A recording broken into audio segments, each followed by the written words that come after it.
రాజకీయాలకు అతీతంగా ఇండి కూటమి ఉపరాష్ట్రపతి అభ్యర్థి జస్టిస్ బి సుదర్శన్ రెడ్డిని గెలిపించుకోవాలని ముఖ్యమంత్రి రేవంత్ రెడ్డి కోరారు.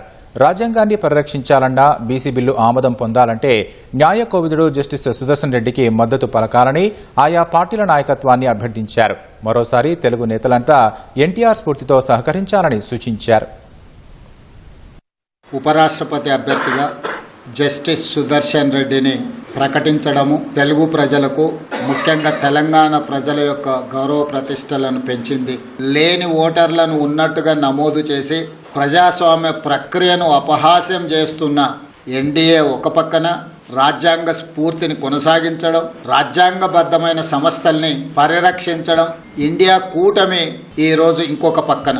అందుకే రాజ్యాంగ వ్యతిరేకులైన, రాజ్యాంగాన్ని రద్దు చేయాలని కుట్రలు చేస్తున్న వాళ్లను ఈ ఉపరాష్ట్రపతి ఎన్నికల్లో ఓడించడానికి ఇండియా కూటమి రాజకీయ పార్టీలకు అతీతంగా ఒక వ్యవసాయ రైతు కుటుంబంలో జన్మించిన తెలంగాణ బిడ్డ, ఉస్మానియా యూనివర్సిటీ పట్టభద్రుడు, తెలంగాణ హైకోర్టు జడ్జిగా, రాజ్యాంగ నిపుణుడిగా పేరుగాంచిన జస్టిస్ సుదర్శన్ రెడ్డిని ఈరోజు అభ్యర్థిగా ప్రకటించడం, రాజకీయాలకు అతీతంగా మనందరము ఏకం అవ్వాల్సిన సందర్భము.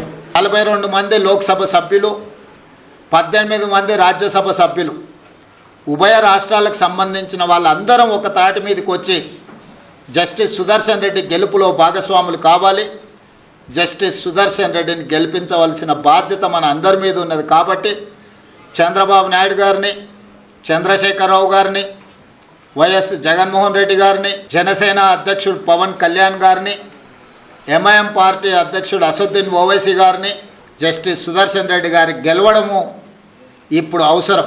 వారికి మద్దతు ఇవ్వవలసిందిగా ఉభయ తెలుగు రాష్ట్రాలలో ఉన్న రాజకీయ పార్టీలను, వాటి నాయకత్వాన్ని ఈరోజు తెలంగాణ కాంగ్రెస్ పార్టీ తరఫున, మంత్రివర్గం తరఫున వారందరూ కూడా నేను విజ్ఞప్తి చేస్తున్నా.